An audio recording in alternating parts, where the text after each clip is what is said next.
hosting the semi-annual Schmidt Lecture Series since 2001.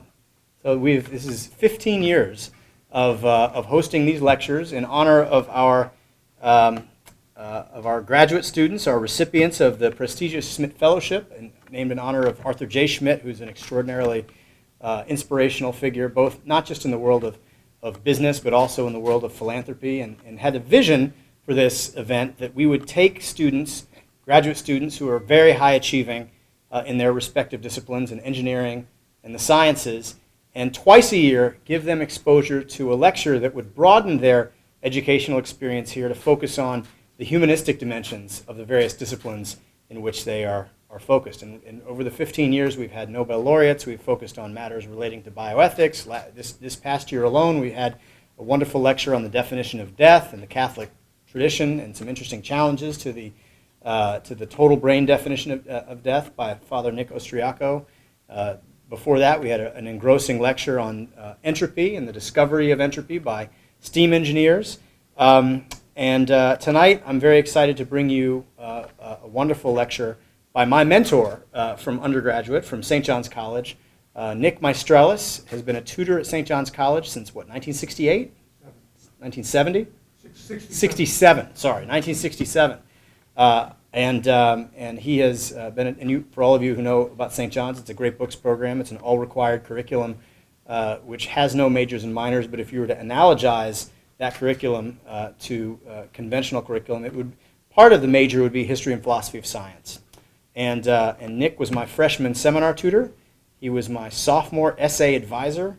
He was my junior seminar tutor. He was my preceptorial tutor, and he was my senior essay advisor. Nick went to Bates College and then did graduate work in history of science at the University of Wisconsin prior to joining the faculty at St. John's. And tonight he has a wonderful lecture focusing on William Harvey and the circulation of the blood. It's a great pleasure for me, a great treat for me to introduce my mentor and very dear friend, and his wife Judy, who I'd like to recognize as well, who's in the audience with us this evening, as well as the representatives from the Schmidt Foundation, without whose generosity this would not be possible. So welcome and enjoy tonight's lecture.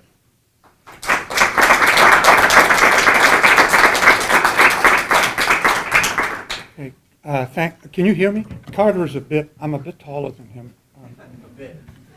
Can you hear me now? Good. Thank you very much for the invitation. Before I begin my actual lecture, there are 2 or 3 things I need to tell you. By the way, until Carter just said it, I could not remember the number of times that I interacted with him when he was a student. It's an astonishingly high number. But the first thing is that I'm challenged by computer kinds of things. This is the very first time I've tried a PowerPoint. This is called PowerPoint, right? This is the first time I've tried PowerPoint, and I might be calling on Laura at any moment. So be prepared for that. And the second thing is that I'm aiming for this lecture to not be over an hour. In fact, I'm hoping it'll be a bit less than an hour, but I can't tell because part of it is not just reading, it's explaining things, and I don't know how long that's going to take. The third thing, and I hope you don't get impatient with it, is that I'm going to be talking about a number of technical and factual matters having to do with the heart, arteries, veins, and blood.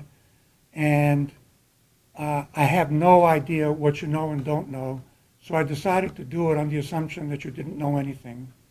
And so for those of you who know something, please be patient, okay? It won't last forever. Okay. When Carter asked me to do this lecture, what I decided to do was to speak about an important scientific discovery and how it was made. And I particularly wanted to pick one that had something, that had thinking involved in it, that had something to do with the kind of thinking that engineers do. And what I mean by that is thinking of a natural phenomenon, something happening in the world, as if it were designed to fulfill a certain function. And in particular, as you can see from the board, I decided that the circulation of the blood would be a good thing, an interesting thing to talk about. Its discovery was one of the most decisive discoveries in reorienting our thinking and our understanding of animal life. The heart has always been known to be central in the functioning of the animal body, but the meaning of its centrality was revolutionized in 1628 in a little book that's less than 100 pages long by William Harvey, who was an English physician. It's a kind of a paradox that he revealed the true importance of the heart by diminishing, or at least seeming to diminish, the importance that had been given to it by the common tradition and in the writings of ancient natural philosophers and scientists and physicians. Now, no scientist is without predecessors, and although the central figure in this drama that I'm going to unfold is William Harvey, he had predecessors from whose thinking he both had to learn and to free himself. In fact, it's impossible to appreciate his achievement without knowing what he learned from them and what departing from their teaching cost him. Now, Harvey's two greatest predecessors were Aristotle and Galen. Aristotle, I'm sure you know, lived 2,000 years before Harvey, or roughly 2,500 years before us, and Galen about 1,500 years before Harvey. He makes constant reference to them in his works, as if they were his contemporaries. And I'm going to ask you to imagine a scientist now referring to someone from 2,000 years ago as if he were a contemporary. It's almost unheard of. Now, time limitations are going to prevent me from speaking about both of them, and because Galen is more relevant to Harvey's technical investigations into the heart, I'm going to speak in some detail about him. Now, before I turn to Galen, I'm going to have to turn to the heart, because Harvey expects us to know something about it before we read his book. He's not teaching us about the basic anatomy of the heart, but that's exactly what I'm going to do right now, and this is my first PowerPoint thing. Whew. There it is, the heart. Okay, and there it is. Okay, now, can you still hear me? Okay. This is a human heart, by the way.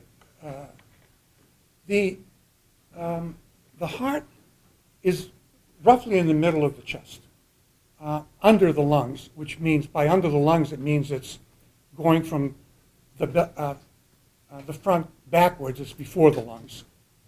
I'm making sense, right? Okay. It also is roughly in the middle of the chest, but not exactly. And it's roughly symmetrical, but not exactly. This line with these vessels on it marks the major division of the heart, which I'm going to tell you about in a minute, between the two main chambers.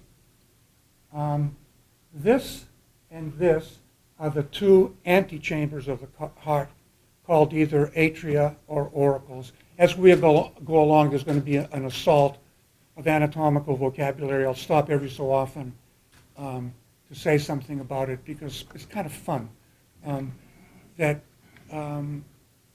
These things were named either because somebody discovered them or because they reminded somebody of something else that they looked like, or because they reminded somebody of something else that had a similar function. Now, these two things up here, the right and the left atria, are called either atria or auricles. They're called atria because somebody thought of them as being the antechambers, the entrance chambers into the heart proper. They're also called auricles because somebody else thought they looked like little ears. So, right atrium left atrium. You can tell why it's left and right, because it's the heart, not us. Okay, that's what they are. And this is the outside of the right ventricle and the outside of the left ventricle, and we're going to see them in cross-section in a second, and everything will be clearer. This is the great artery called the aorta that comes out of here. It doesn't look like it comes out of here, but it does. This is the pulmonary artery, which had different names in the past, which comes out of the right atrium and goes to the lungs. These two are the two great veins, the superior vena cava and the inferior vena cava, which this of course comes from the lower part of the body, this from the upper part of the body, and they enter here. And these two little things are the pulmonary veins that come from the lungs and enter there. That's the heart. And as you can see, it's twisted over to, what is it twisted over to? To the left. Now, when the heart, this is one of the problems, that when the heart beats, it twists and hits the sternum. It just twists and hits the sternum, and that made it very, very difficult for scientists to determine whether, when the heart was beating, it was getting bigger or getting smaller, namely whether it was expanding or contracting. It was very, very difficult to tell because it didn't look like it changed much in size. All the ancient authors had decided that it was expanding, because otherwise, if it weren't getting bigger, it wouldn't hit the chest wall. Now, you have to keep that in mind. Second picture. Now, this is the very same heart in what's called frontal section. It's like I cut it like this and flopped it over. This is the left ventricle. This is the right ventricle. The very first thing you'll notice is that the wall of this is much thinner than the wall of that. And the second thing you'll notice is these complicated flappy-looking things, which took a while to figure out, but finally it was figured out in ancient times. Now, these are everything that I'm saying to you now. Aristotle and at least Galen knew, and Aristotle knew some of it, and Galen knew virtually all of it. These are the parts of a valve which, when it closes the entrance from the atrium into the ventricle, and the same on the other side. It closes the entrance from the atrium into the ventricle. In the same way, these little doohickeys here, and there are others that you can't see, close the entrance from the ventricle into the blood vessel. Those are all terribly important, and we're going to talk about it more later. This is everything that I'm going to say about the heart now. As you can see, I'm not saying anything at the moment about its motion, because that's the crucial problematic thing, which will come up later. Okay, we've gotten through that. Now, there is one more thing I wanted to say before I went on to Galen, which is that one of the astonishing things about Harvey's achievement was that I don't think he discovered one new anatomical fact. Every single thing about the anatomy of the heart, the blood vessels, was known by all or some of his predecessors. His great task was a task of synthesis, of, for the first time, revealing the meaning of things by getting a hold of the stick by the right end. Now, Galen. Now, Galen lived in the 2nd century A.D. He wrote in Greek. He was a Roman educated in Greek. He was a physician, an experimental biologist, a philosopher, and he was a very good model of a physician and scientist. He was an extraordinarily skilled anatomist. He possessed a comprehensive knowledge of the anatomy of many, many vertebrates, although not directly of the human body. It wasn't possible to dissect the human body then. And he was also a very good experimental biologist, which I'm not going to go into now. Now, the conviction that lay at the basis of all his thinking was that the structure of the human body as a whole and in all its parts, as well as the bodies of all animals, and in fact of everything in nature, revealed that nothing was there in vain, and by that he meant that everything had a purpose. Or, if you prefer, a function. Knowledge for him of the structure of the human body was for the sake of understanding the function of the various parts. And he also thought that all of nature revealed the presence of good design. Frankly, it's hard for me to imagine a better principle of research, especially when it comes to living things, even if it turns out to be questionable. Even if it turns out to be questionable, it's a very good beginning. One of his main books, the one that I'm referring to mostly, was called On the Uses of the Parts of the Human Body. I'm not going to say it in Greek, but I could. And it's one of, this was his major source for his investigations into the motion of the function of the heart and the blood vessels. And more particularly, what he thought the blood was. And that turns out to be among the more crucial questions. On the basis of his extensive knowledge, and his knowledge was really quite extensive, Galen decided that the blood was food. That it was food which was distributed to the body for consumption. That is an extremely interesting idea. That's the most I'll say for it right now. What I'm going to do now is, see if the, oops, no beating hearts here.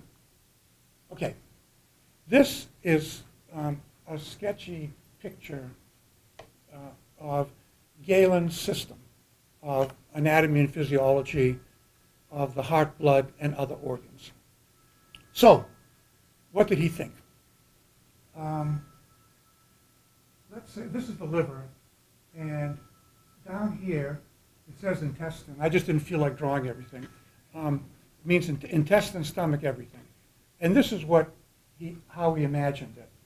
That food that was partially digested in the intestine, mixed with blood, traveled through this vein. You don't have to, the name of it is irrelevant. In the liver, it was worked on. And when it came out of the liver, it really looked like blood. By the way, when it was going into the liver, it looked like blood which had fat and other stuff in it. So his understanding of the thing was that partially digested food was completely digested in the liver, became blood, and there went into the main veins of the body. It traveled down the descending vena cava, the inferior vena cava, to the rest of the body as food. And then the rest of it went up the superior vena cava or the anterior vena cava. These names just go on and on. They all refer to the same object. Also to the upper part of the body as food, and only a relatively small amount of it into the heart. So already the liver turns out for Galen to be in some respects a much more important organ than the heart is. It's the source of blood. But in the heart, for Galen, it goes into the right atrium. From the right atrium into the right ventricle. From the right ventricle, some of it goes up into the lungs. It nourishes the lungs because they need food too, but it also picks up something from the air. Another thing that's crucial for us to remember is that everybody, you don't have to be a scientist to know, that living beings deprived of air tend to die. And so he knew that something important came out of the air, and it did something important, which was called something that translates as respiration, which is a very complicated word, and it meant to them a number of not easy to put together the things which I'll go into in a second. Okay.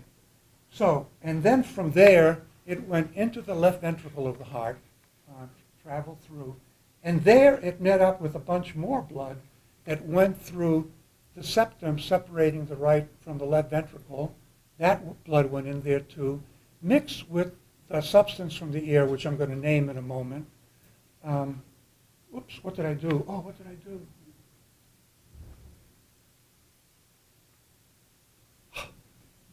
Thank you, Laura.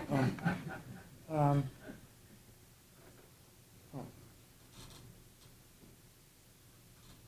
I did it again. Oh, yes, I know. I want to push the red button, but I'm pushing the arrow.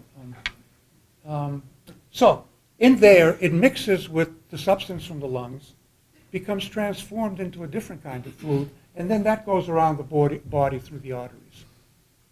Okay, that was the system. The name, maybe this will be the last Greek word. The name of the substance, they called it pneuma, and the word pneuma in Greek means the wind. It means breath. It also means spirit in a number of different ways. It's probably, for those of you who know Latin, it's probably completely synonymous with spiritus in Latin. Maybe not completely synonymous, but at least partly synonymous. And in ecclesiastical Greek, and I'm going to now pronounce it in modern Greek, to aiopneuma, is the Holy Spirit, Spiritus Sanctus. Okay? So it had this wide range of meanings, and it had a wide range of meanings among the ancients, although of course not the Holy Spirit. But it wasn't clear how to think about this thing, but it was clear that it was important. I'm going to stop for 1 second and orient myself. Okay. Now, this scheme was, in its own way, extraordinary. It brought together, in complicated ways, everything that was known at the time about the heart, the blood, arteries, veins, liver. It gave plausible functions for the liver. It gave a plausible function for the heart. It seemed to gather all the facts together into one synthesis. Okay? That's important to know. There's not one silly thing about Galen's synthesis here. Now, Galen's doctrines were so powerful that they were the basis of medical teaching in the 17th century, including at the University of Padua, where Harvey studied at the very, very beginning of the 17th century. Can you still hear me? Okay. Okay. By the way, just as an aside, one question that sort of cropped up with people was whether Harvey ever met Galileo, because Galileo, I think, was in Padua in the beginning of the 17th century too, but there's absolutely no evidence that he ever did, which is not surprising since Galileo was a big-time physics and math professor, and Harvey was a first-year medical student. Why would they meet?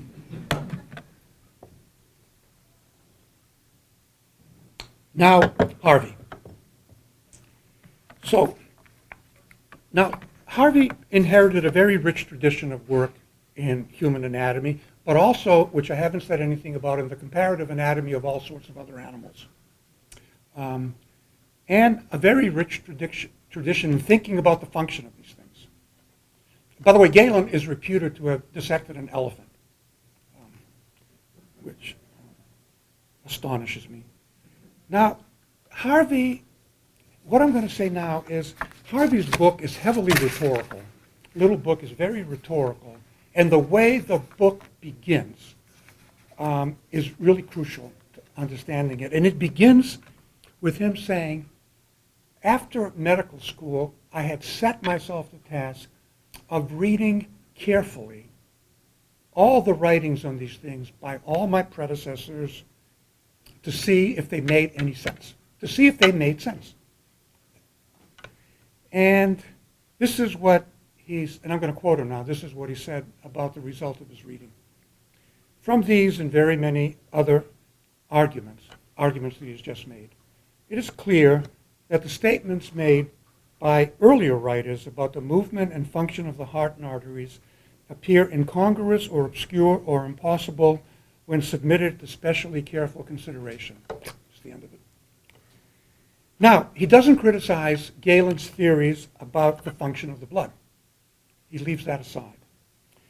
He doesn't criticize him on what he says about the structure of the heart and the blood vessels. That's because Galen knew everything. I mean, he was right. He only finally criticizes him about what Galen and almost everybody else had to say about the motion of the heart and the arteries. That's the crucial thing. The criticism is about what they had to say about the motion. Now, the title, I don't read Latin, by the way. The title, I don't read very much Latin, by the way. The title of Harvey's book in translation is Anatomical Exercises on the Motion of the Heart and Blood in Animals. It doesn't say, this is really important, it doesn't say about the circulation of the blood. It's about the motion of the heart and blood in animals, and not in human beings, by the way, but in animals, in all of them.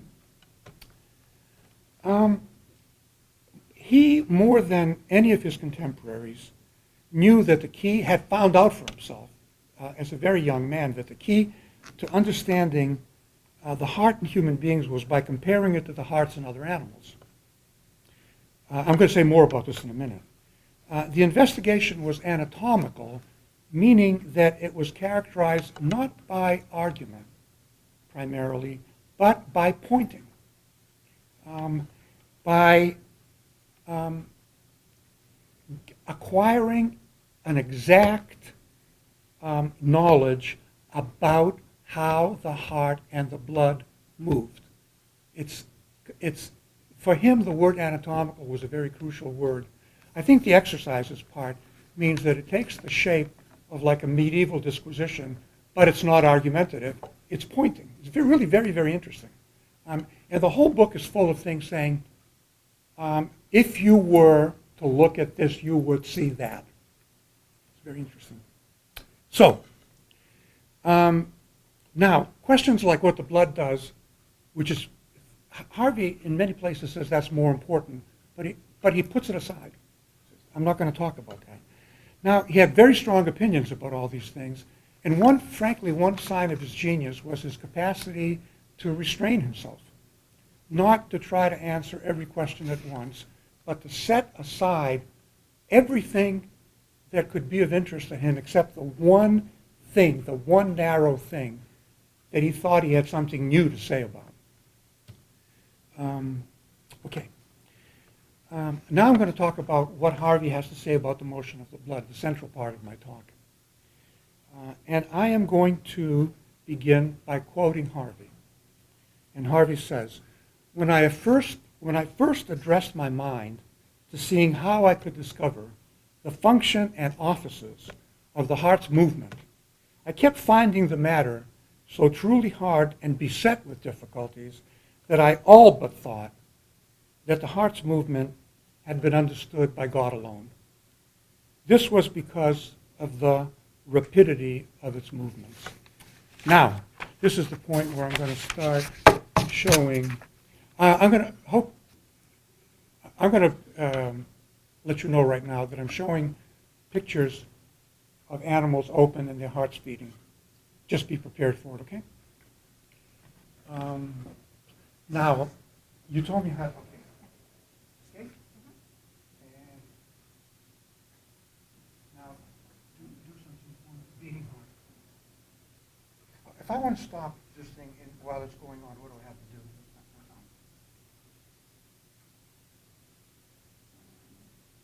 We having trouble? We're having trouble. Do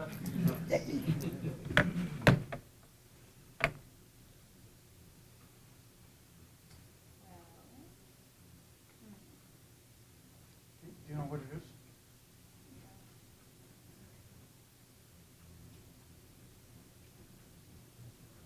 There's no way, no easy way of changing to my computer, I think.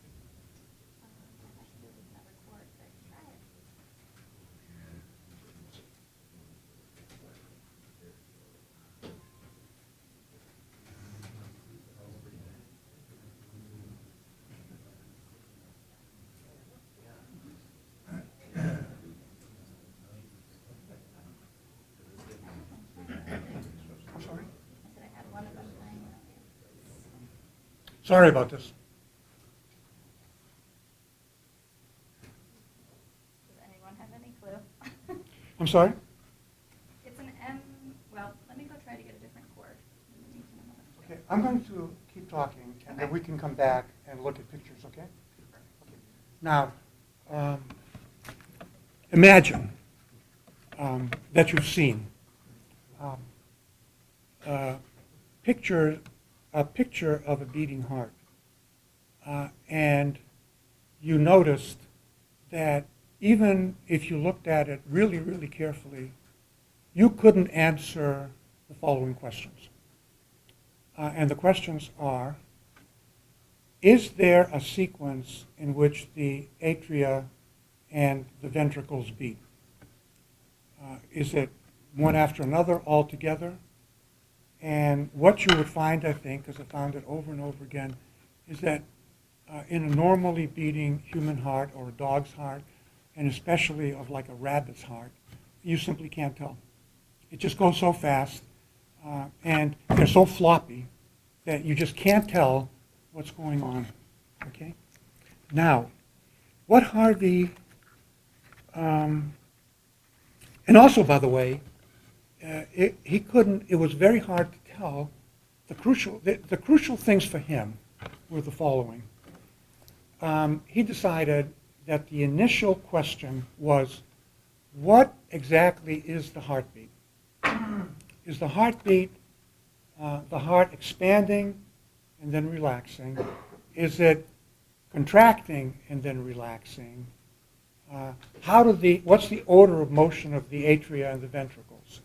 The second thing is the pulse, which was a crucial thing for physicians. And the question for him was, what is the relationship between the heartbeat and the pulse? That was the crucial question. And so the book is written as though the answer to those two questions was the main thing that he was up to. What are the motions of the heart? What is the heartbeat? What is the pulse? Okay. So, am I doing good? Given that I don't have anything to... It'll all work out. So, Harvey did now one thing, which was, I think we might have it. Do you want me to play it, or do you want to wait? yeah, we might have to turn the lights on. Yeah, the first thing you have to do is click silent. I don't want to hear a Brit guy talking. Okay. Hey, well, now you can play it. This is just hit the, yeah. This is a dog's heart, by the way, in case you were wondering. Could you swear to what's doing what? The answer has to be no. Say no. Okay.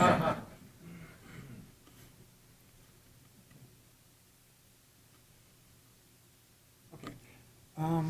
Now, would you just put on, but not play yet, the one that says beating hearts? Okay. So that's just an example of one heart. Now, Harvey did two brilliant and problematic things. One of them was he decided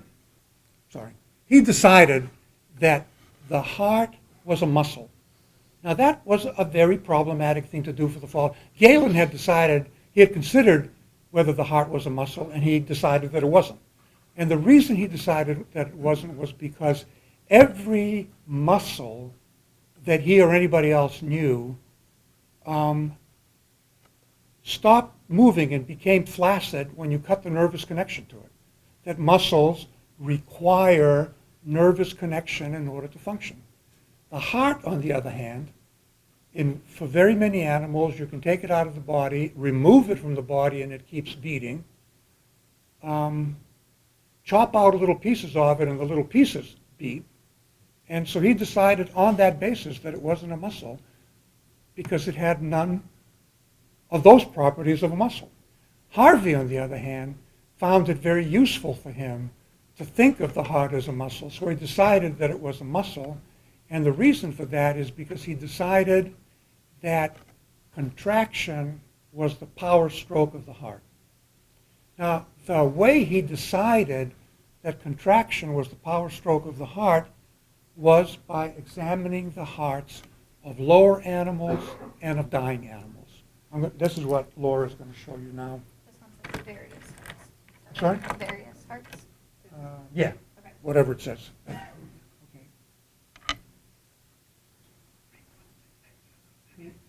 This is an eel. Could you freeze it, Laura?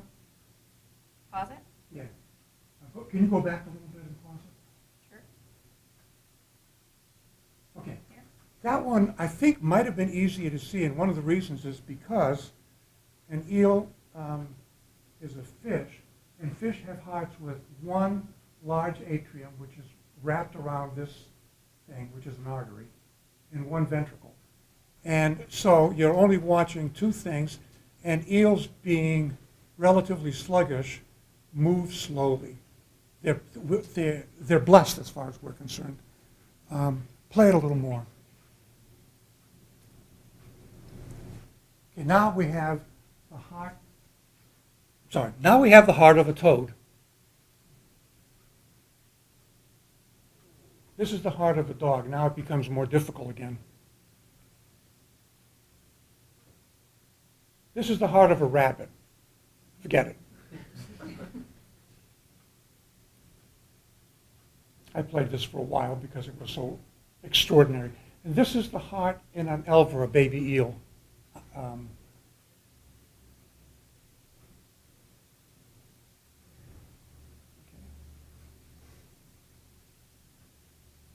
Let it go.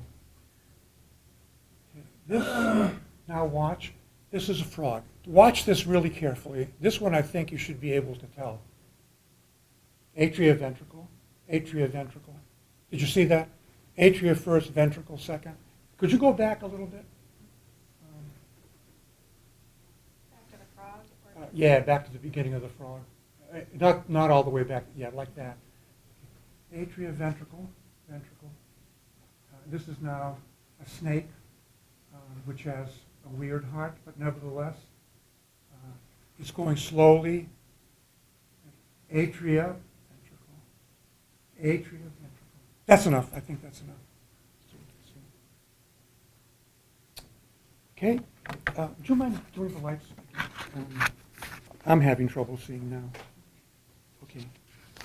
So, on the basis of his investigations with lower animals, dying animals, he decided that a number of interesting things. I haven't shown you all of them. It was hard for me to get pictures for all of them. He decided the following things. Atria contract first. The ventricles contract second. The arteries expand third. The previous understanding was that the heartbeat and the pulse were absolutely independent things. Namely, the heartbeat was the heart expanding and drawing blood into itself. And then that triggered an independent motion in the arteries which expanded, sucking like a vacuum blood into themselves, which was a perfectly reasonable thing, hard to dispute unless you go to the trouble that Harvey went to. Now, what he decided on the basis of his investigations was that the picture was atria first, ventricle second, arteries third, the atria squeeze, push blood into the ventricles squeeze, push blood into the arteries. Okay? Not only that, but they go simultaneously. And because they're contracting simultaneously, it's physically impossible for blood to flow from one ventricle to the other because they're both contracting. So there's no direction in which blood could go. So he gets rid of that. Okay? So now what we have is that blood is being pushed into the lungs at the same time that blood is being pushed into the body by the same kind of thing. The conclusion he finally arrives at on the basis of this is that blood is being pushed to the lungs, comes out the other side into the left side of the heart, and then is being pushed into the aorta, into the main artery. Okay.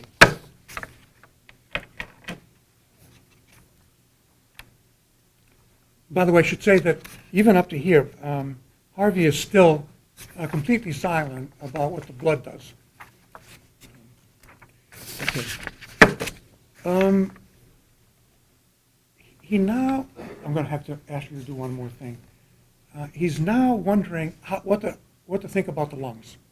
Because one of the main things in the galenic system was that the proximity of the lungs to the heart was because the lungs had a dual function. Respiration was a dual function. It provided a substance for mixing with the blood and concocting something, but it also cooled the heart so that it wouldn't get overheated by its metabolic activity. And so he asked himself, in his comparative method, he knew perfectly well that there were animals with hearts, simpler hearts, but nevertheless hearts which didn't have lungs associated with them. So he started to question it.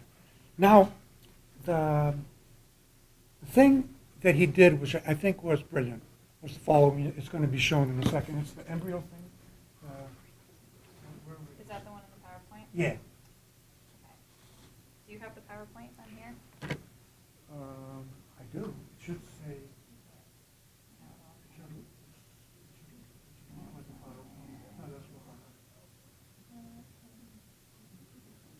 Is that right behind you? There it is.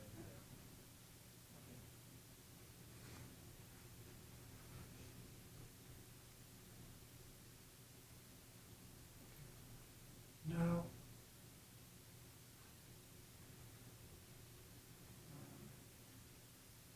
Do you need this? I don't believe so. You guys can get it. This one? That's it.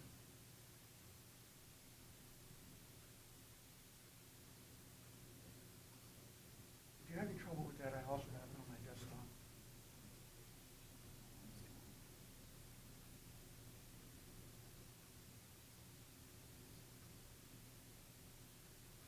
Why don't you push that aside? Is it a, I have it on. Oh wait, is it a link? it's a link.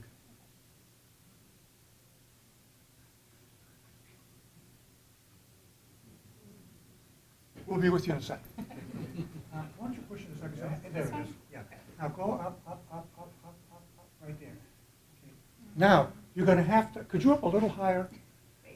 This is a cartoon showing an really extraordinary discovery, which, by the way, this is another one of those things which in some way was known by everybody, but only Harvey saw the significance of it. This is the circulatory system of a mammalian embryo. This thing down a little higher, not much there, right there. Right here is the placenta.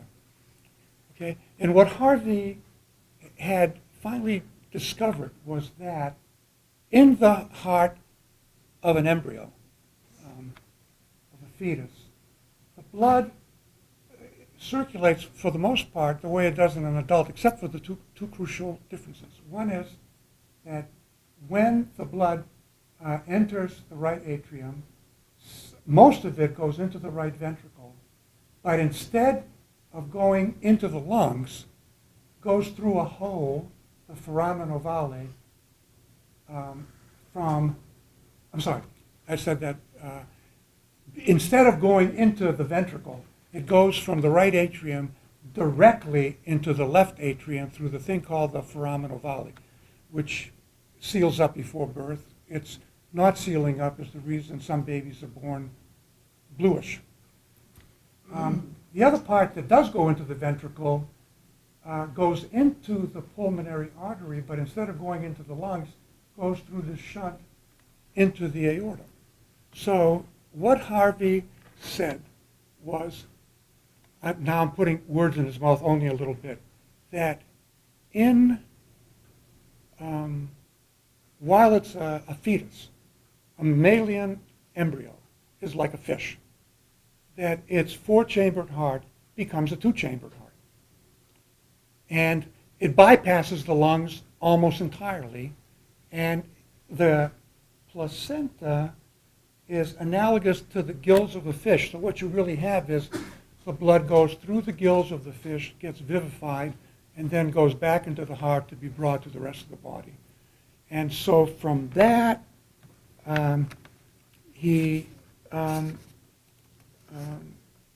shows that the lungs are incidental, in some strange way, incidental to the functioning of the heart. The functioning of the heart is for itself, and the lungs are just a very special kind of organ whose function we're going to think about later, because we don't know what to do about it now. Okay, I'm getting there, to the end. At this moment, the motions of the heart have been cleared up by him, and so that he knows that blood goes into the lungs, not just to nourish the lungs, but to do something strange, come out the other side, and then go into the aorta. And then the question is, what does it do then? And this is where the first embarrassment comes in. And I think this is the moment in the book when the circulation comes in, which I insist was not on his mind in the beginning. What was on his mind in the beginning was to get the motions of the heart and the arteries clear, just to get them clear. But that clarity forced him into thinking about the circulation, which then became the main topic of the book right at this moment. First thing he thought of that made him think of the circulation was, okay, now I've proved that the blood all goes into the main aorta, the great artery. What does it do then?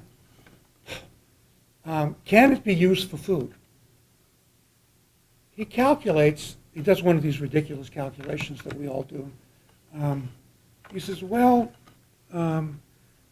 so much blood goes into the left ventricle has a certain volume.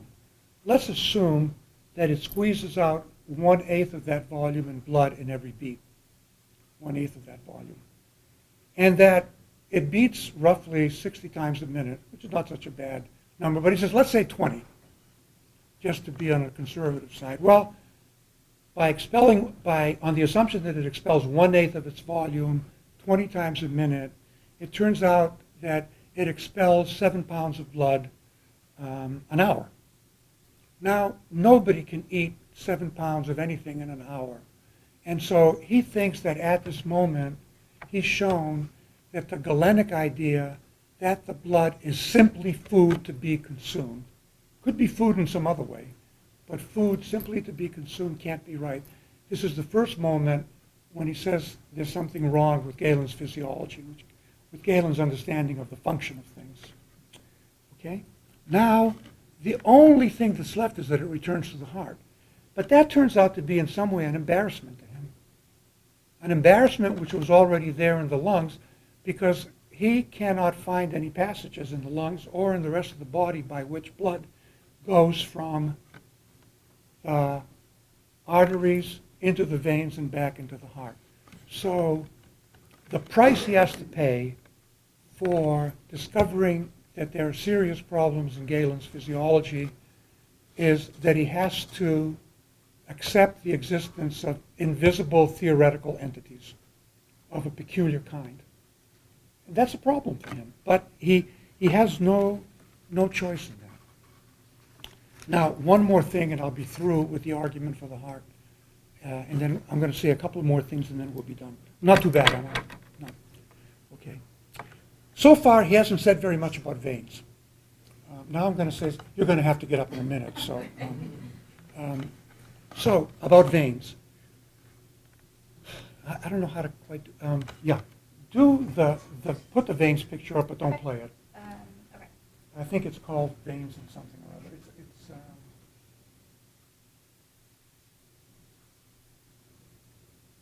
Valves, There you veins, go. or arteries. no valves and veins.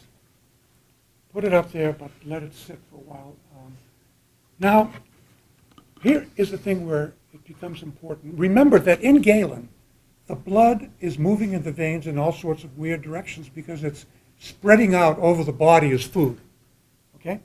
That means that the blood in the veins is moving downwards into the limbs, into the legs. It's moving downwards. So now Harvey at this point reminds physicians of what they do all the time, which is one of the main therapeutic devices, as many of you know, was bleeding. Physicians all knew that if you wanted to bleed somebody in the arm, you clamp the arm to a certain amount. The veins pop out, you puncture a vein, you draw off the amount of blood you want to draw off, try to keep it from bleeding too much and then close it. They also knew that if you clamped it really, really hard, you couldn't get any blood to come out of the vein. All physicians knew this. They also knew that if you clamped it really, really hard, the arm grew cold. If you clamped it only medium hard, the arm grew hot and the veins popped out. But he says, you all know what happens, but you have no idea why it happens. It's really a very important argument. He said, you know exactly what the phenomena are, but you've never understood them. Now, a piece of understanding. You can, if you could run turn the it. light off. Yeah, turn the light off and play it for like 2 seconds.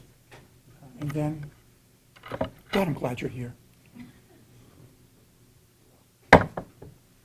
Okay, so now you can pause it. What this English physician, not Harvey, is showing us is the little bump, this is an arm, the little bumps in the arm which turn out to be valves, namely valves that open and close depending on the direction of motion of the blood. Am I making sense? His own teacher, a man named Fabricius, had discovered them and had decided that what their function was to keep the blood from dropping too suddenly in the long limbs. Well, as you're going to see, Harvey's going to say something entirely different about them.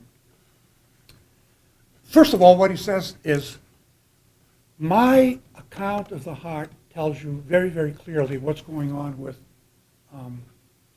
tight clamping and loose clamping. Since I have already shown you that blood leaves the heart in arteries and returns to the heart in veins, that and that we know that the arteries usually occur deep within the tissues, the substance of a living thing, and the veins tend to be more towards the surface. When you clamp really hard, you're not only clamping the veins on the surface, but also clamping the arteries. And when you're clamping the arteries, you're preventing from blood going into this limb at all. So that's what you do when you're operating for a tumor and don't want the person to bleed to death. But if you're bleeding somebody because you think it's going to do him some good, you use a medium tight ligature, and what that means is that you haven't clamped off the arteries, but you have clamped off the vein. All of us who have our blood pressure taken know about this in one way or another. Okay, now, so now what he's pointing to is valves in the vein, and there's going to be a little demonstration. What the valves in the vein really do is keep the blood from going away from the heart and keep it moving towards the heart. So, Laura. I'm going to jabber a little bit. He's pointing to valves. Lots of them. Can you still hear me? Yeah. Lots of valves. Now, this is just an arm. He pushes down towards the hand, and he shows that no blood follows his finger, which means that blood in the vein does not flow away from the heart. And he's now pushing on a valve showing that he can't get anything by it, even by pushing. Keeps doing it because he's not sure we've seen it yet, or his students haven't seen it yet. And then does it again. I just kept doing this because I really like it. So. Okay, now this is somebody whose arm has been ligatured so that the veins are popping out more. And he's going to do the same thing in the opposite direction. He's going to hold with one finger and push towards the heart with the other. Okay, an empty vessel, boom, lets off his finger, immediately fills up with blood going towards the heart. And he does it over and over again. By the way, I think that's enough for you. Okay?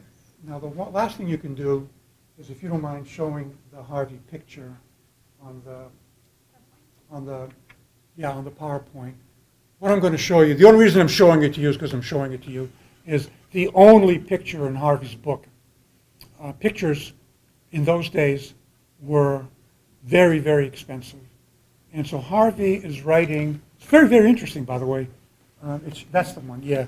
Harvey is writing for other doctors. He's not writing for you and me. And so he's assuming that we already know the things that he's talking about. It's kind of interesting. The only thing that he bothers to picture is the valves in the veins, because he thinks the physicians don't know about them and don't understand them. Really very, very interesting thing. So, with the discovery of the valves in the veins and the direction of motion, you can turn the light on, I don't think I have anything else, of the blood in the veins, he has now done two things. And I hope this isn't too tedious for you, but for me the logic of the argument is kind of interesting.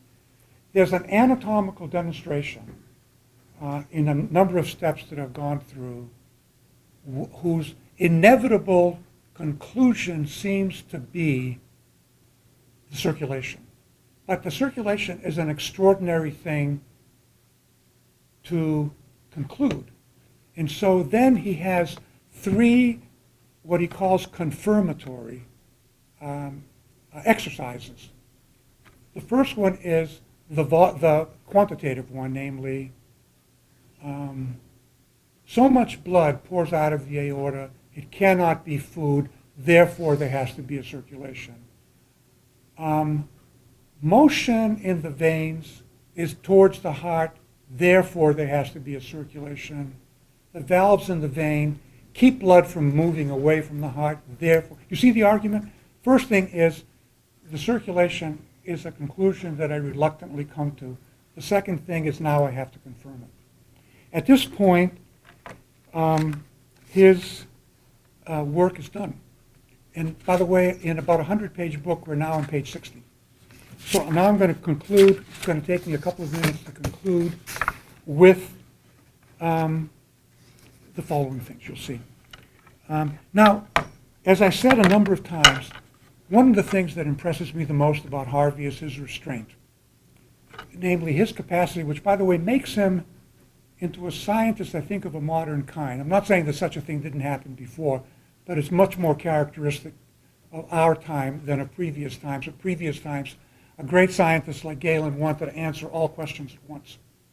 Harvey really wanted to answer all questions at once, too, but he restrained himself and stuck with one thing that he could get to the bottom of. Okay. Now, but this restraint was not pleasant for him. Now, he did, in the end of the book, as you probably guessed already, go back to the big questions. And I want to conclude by saying a few things about Harvey and the big questions that he left aside. I'm not going to try to say it in my own words because I couldn't paraphrase him adequately. His language at this point becomes so eloquent that I'm going to just quote him. The first part to exist in that it was the seat of blood, life, sensation, and movement before either the brain or liver had been created, or had appeared clearly, or at least had been able to perform any function. With its special organs designed for movement, the heart, like some inner animal,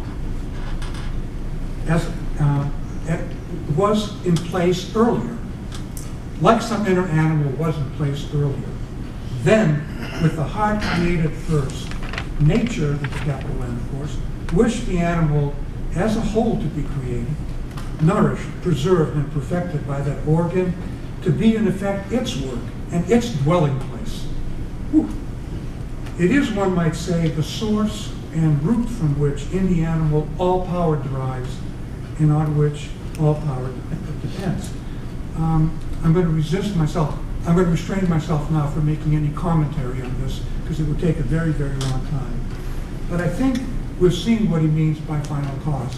It means that the heart is the source according to which the embryo turns into an adult animal, and it's also the source by which the adult animal maintains itself as an adult animal.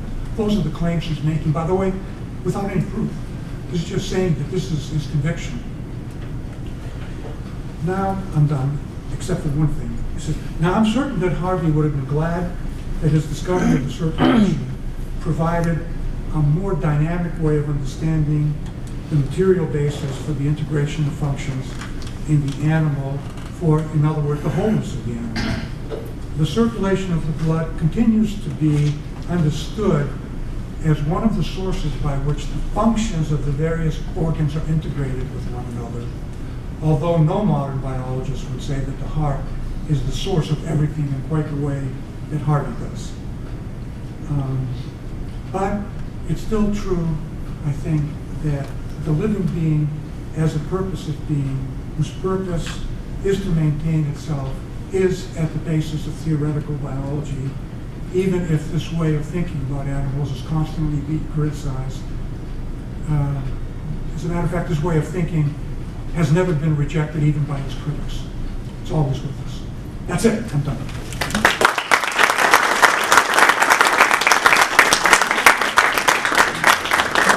Okay, we have time for some questions. Our tradition is always to let the first question be asked by a Schmidt Fellow. So if there's a Schmidt Fellow who would like to ask a question, or even if you don't want to ask a question, you should ask a question right now.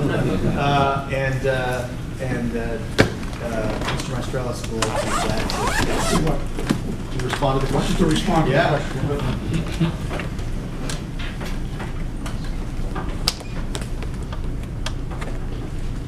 Yes. Coming since it was the 1600s when this was written,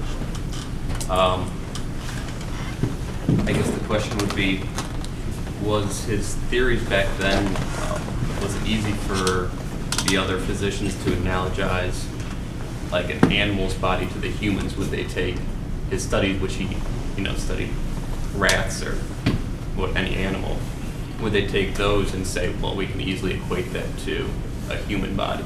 Or would there be some skepticism? I don't think there would be any theological objection to that. There wouldn't be any such thing.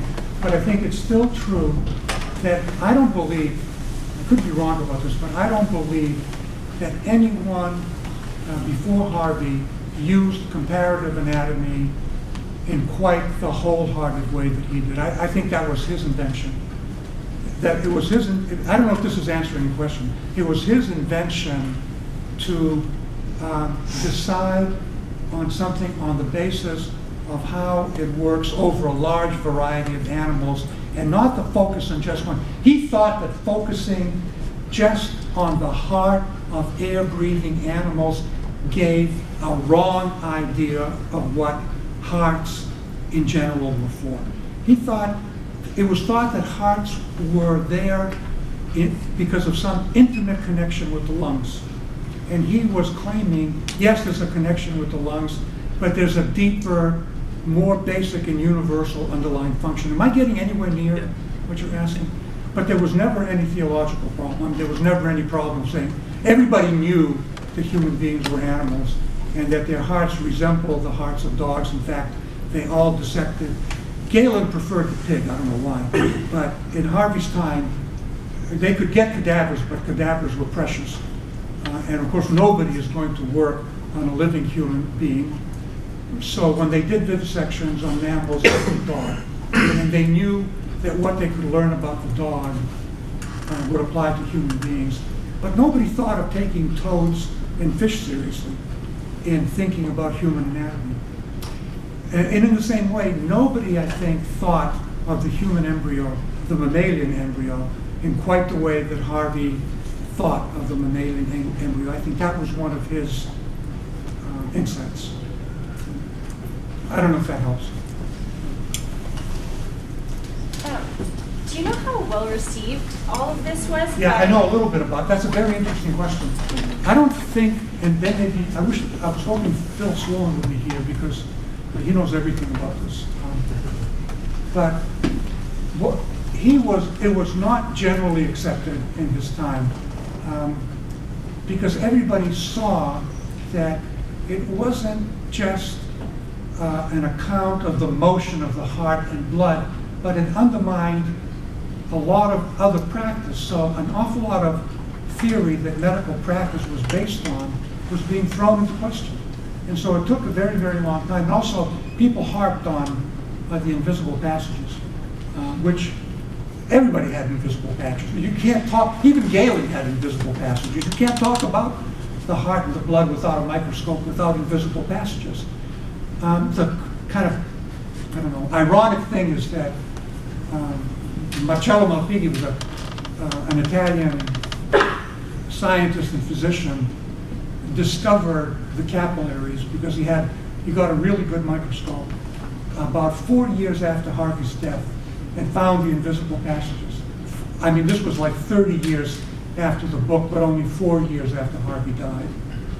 But it took a while for it to be incorporated. And I think part of it was because you had to find ways of incorporating a whole new way of thinking about function. It's not just, the anatomy of animals is not just like architecture. It's not just, shapes. It has to do with activities. Am I making sense? So it was very hard to have a new comprehensive picture of things. It's extremely interesting. I don't blame anybody, by the way, any practicing doctor for being skeptical. What Harvey kept saying was, do it for yourself. He said, don't be persuaded by, he said it over and over again, don't be persuaded by my book, do it yourself. This is not verbal, it's not argumentative, it's not deductive, it's not hypothetical, it's anatomical and observational. It has to do with the things in front of you. I'm preaching now, aren't I? Sorry.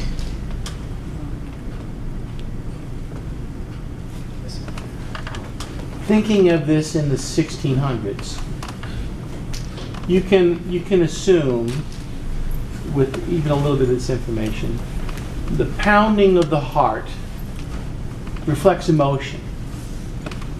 You smack somebody in the head with an axe and they die. So that's mind, thought. Where's the soul? Do they think of soul anatomically during that period? Extremely interesting question, to which I have a number of opinions, on which I have a number of opinions but no answers, if that makes any sense. Namely, let's see, the things that I quoted at the end come very, very close. They come very close to Harvey saying that in some of its manifestations, the soul is in the blood and the heart. When he talks about sensation being there, this being there, that being there. I didn't quote passages where he says even more, that he thinks that the fact that we feel desire and anger in the heart shows that in some way the soul is located in the heart. Of course, they also knew that all sorts of other functions were connected with the brain. And so the question of the location of things like the soul was highly problematic. Descartes, as many of you probably know, just simply decided two things which were crucial. One of it is to consider the soul as being the thinking faculty, as being non-material, so that its presence in a material body is problematic. Secondly, that therefore all animal functions which are soulful as far as Harvey and the ancients are concerned simply are not soulful, but they're mechanical. So he does two things at once. He makes the soul non-material and he makes animals machines.